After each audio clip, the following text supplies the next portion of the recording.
Hey guys, it's Liz Prater again, or Lunch Lady Liz, and as promised, video number 2 is one where I will talk about National School Lunch Program. So let's talk about the history of the National School Lunch Program. I think this is actually a really good time to discuss this with Veterans Day coming up, and our soldiers being some of the reason why the National School Lunch Program started.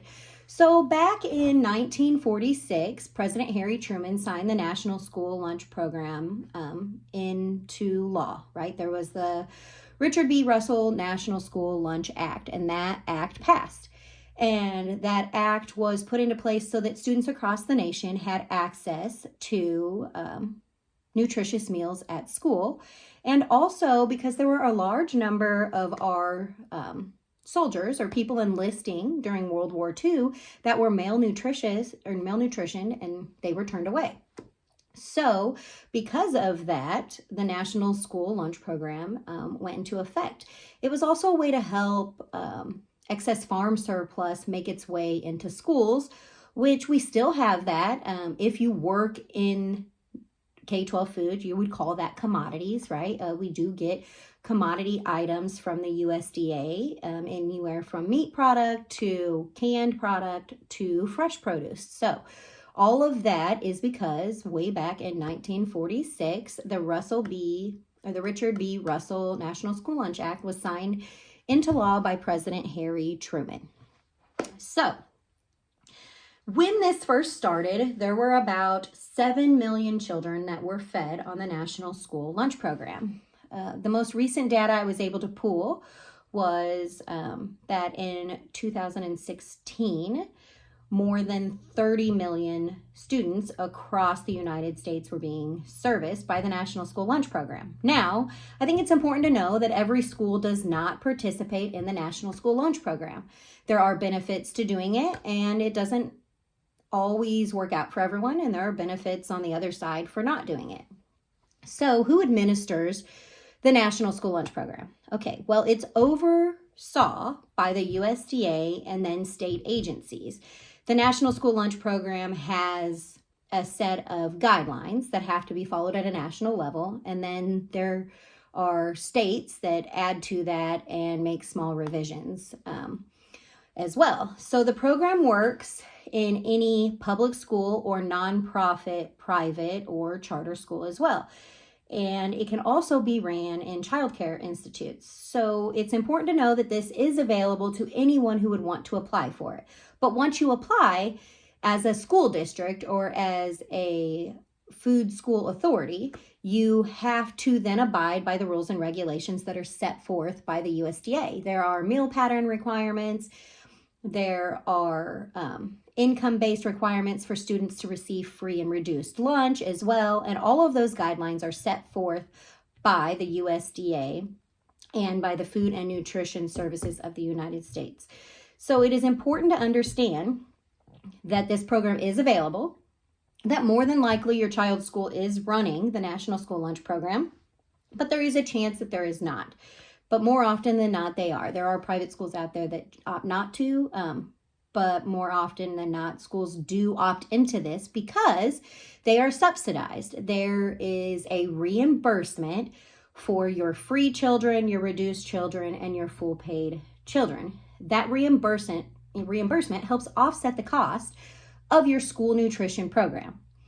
So I could have somebody out there thinking, oh, it's a moneymaker. Yes and no. While you can make money off the National School Lunch Program, that money has to go straight back into your school food service program, and that is monitored and audited by the government.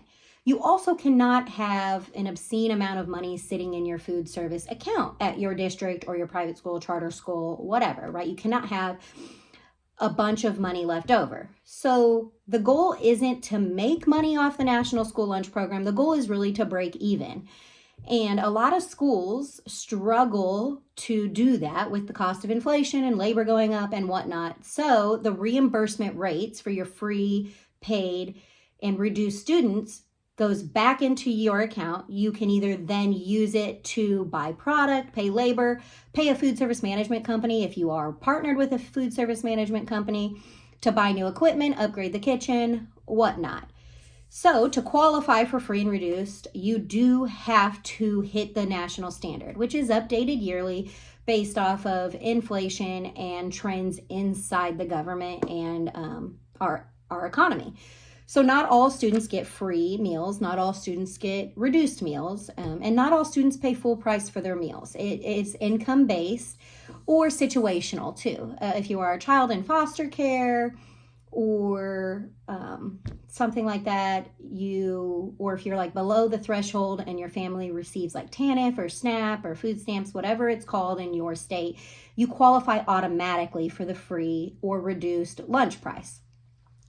You can find those current reimbursement rates on the USDA's website. I am going to put a link to the USDA's website so that you guys can go read more about this program if you want. But I just really wanted to talk about why the National School Lunch Program is so important.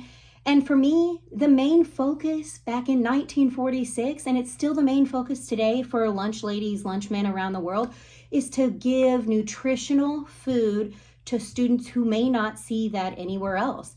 Increasing the amount of fresh produce that's in districts, getting farm fresh food right into these buildings. That was the main goal. It was the goal back in 1946. And if you talk to a food service professional today, they would tell you the same thing. They want to expose children to different fruits and vegetables. They want to expose children from food around the world and recipes that maybe they don't see anywhere else.